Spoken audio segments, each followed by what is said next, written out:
Speed breaker তুমি দেখো না রাস্তায়, স্পিড ব্রেকার কিন্তু একটা গাড়ির ভালোর জন্য, একটা মানুষের ভালোর জন্য, হয়তো স্কুল আছে সামনে তখন একটা ব্রেক দেওয়া হচ্ছে স্পিডকে। তো আমি মনে করি যে আমার জীবনের যত স্পিড ব্রেকার সব আমার ভালোর জন্য করা হয়েছে।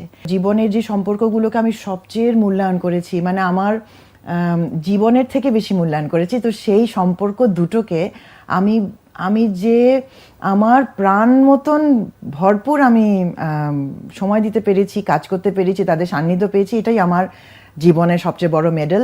এর মাঝে মাঝে আমি আমার কাজগুলো করেছি এবং এই দুটো মানুষের দোয়া থাকাতে কিন্তু নীল আমার মনে হয়েছে যে আমি স্বর্গের চাবি পেয়েছি। তো আমি সবাইকেই তাই বলবো যে যদি বাসার এই দুইজন মানুষকে, যে সৃষ্টিকর্তার প্রদত্ত এই দুইজন মানুষকে যদি সময় দেয়া যায়, যদি তাদের একটু তাদের কথা শুনে তাদের সাথে থেকে জীবনটাকে একটুও গিফট দেয়া যায়, সেই জীবন অবশ্যই সেই দুটো সোনালী।